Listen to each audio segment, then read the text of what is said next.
Joining me now is the Ultimate Fighter, Bryan Battle, who faces Tresean Gore at UFC Vegas 47 on February 5th. Bryan, how's it going? Man, it's going great, man. And, it's another beautiful Monday. Thank you for having me in here.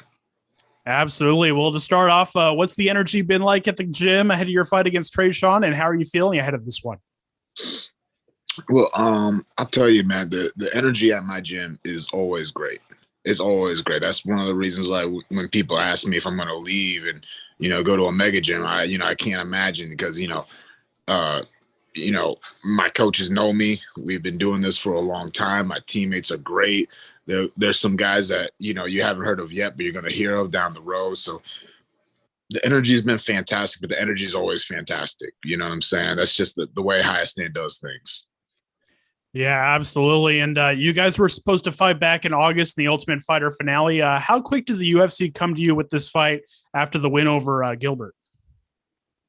I don't remember exactly when. I know I signed an agreement a good little bit before it got announced. Because I wanted to fight in December, so that was I don't know if it got announced in October, if I figured it out in October. I can't remember which is which, but I knew a couple weeks before it got announced. Gotcha. And then looking at Tresean's skill set, what are your thoughts on him as an opponent? Dude, man, I mean, dangerous guy, explosive, athletic, technically sound. You know what I mean? There's a reason why I don't know if they consider him 3-0 or 4-0. The UFC, I think they're using the semifinal fight from the show as an official fight. So I'm not really sure how that works, but there's a reason why they're here with as many fights as he's had. You know what I'm saying? He trains at a reputable gym with, great training partners. So I'm expecting him to be prepared for this fight. I'm expecting him to come in great shape. I'm expecting him to be the best version of himself.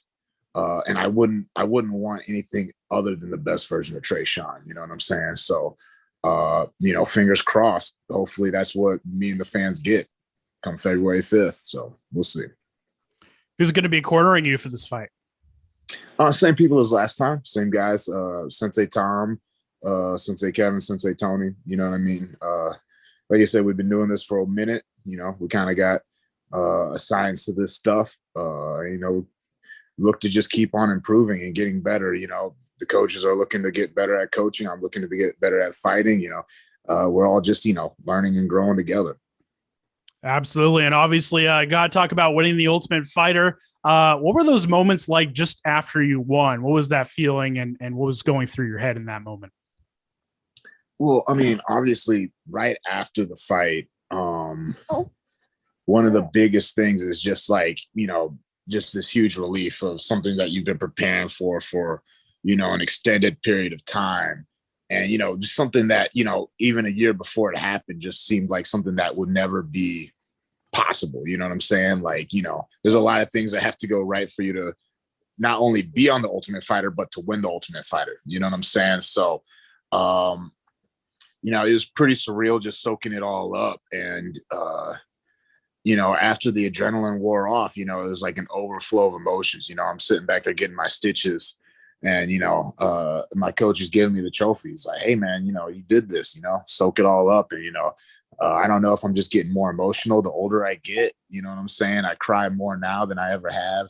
It's weird. I don't cry a lot, but when I do cry, I cry. You know what I'm saying? And I guess it's like as I get older, like there's just more tipping points that can push me over the edge. And that was just something where it was just it wasn't the result or the conclusion to a lot of hard work, because obviously I'm still on my journey. I'm still getting better. I'm still working hard every day. But it was definitely the result of years and years of working hard and grinding and just pushing towards this dream and just taking a big step towards the overall dream. Absolutely. And then your time on the show itself, what was it like learning from guys like Alexander Volkanovski and Craig Jones? Oh man, dude. I mean, Coach Volk, Craig, Frank Hickman, college wrestler, taught at Tiger Muay Thai and, coaches at Extreme, at Syndicate now. Cheat Coach is wrestling at Syndicate. Big Woody, strength and conditioning coach at Tiger Muay Thai. It's got his own thing going on now.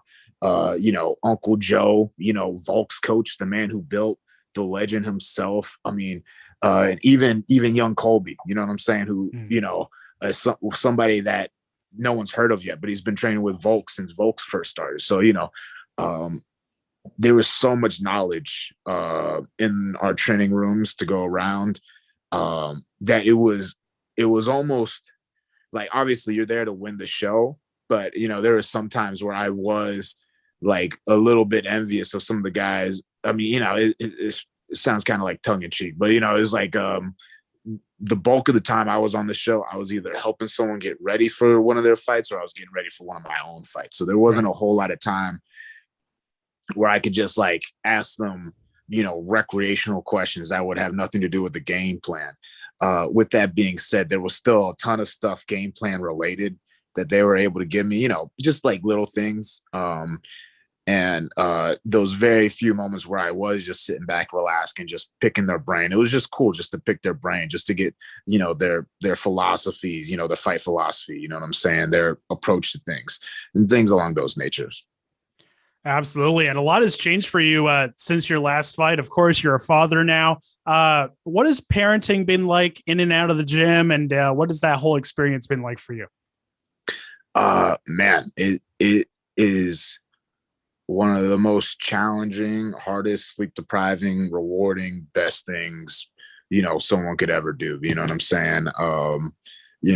One, the babies, it gives you perspective on life. You know what I'm saying? Because, babies don't come out, hating anybody or, having any ill intention towards anybody. They're just like these pure blank slates. You know what I'm saying? And, it kind of just puts in perspective, the prejudices that people have for one another and, all the negative feelings and animosities that, we have is stuff that's learned. You know what I'm saying? You don't come out the womb with any of that. It forces you to, gain perspective on yourself. You know what I'm saying? There's a lot of things where, I thought I was totally cool. I thought I was fully mature and grown up. And then, having the baby, it's like having a mirror to your face and you're like, maybe I'm not what I thought I was. And it's tough because, you either have to step up and, be what you want to be for the baby, or, you can settle for, being less than, and you know what I'm saying? And the baby getting less than. So there's a lot of really challenging moments, and there's just been a lot of personal growth over the time the baby's been born, just from that, you know what I'm saying? So, the baby, it's tough, but it's amazing. You know what I'm saying? I'm so happy. Miles is cool. You know what I'm saying? He's a cool customer. So being a parent's awesome.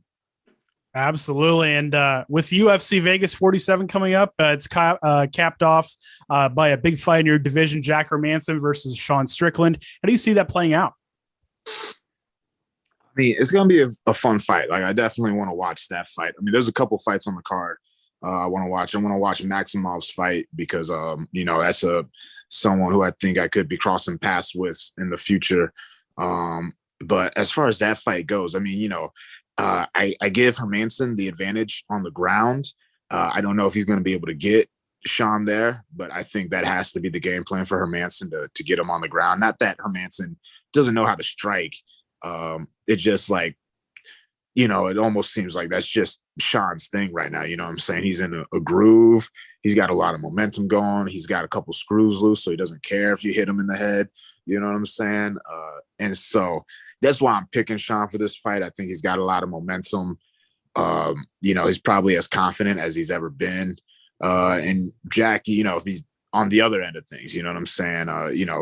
He's kind of a little bit more up and down, not really doing bad per se, but he's not as hot as he was a while ago. So I got Sean winning that fight, but I think it'll be a really interesting fight that could actually go either way.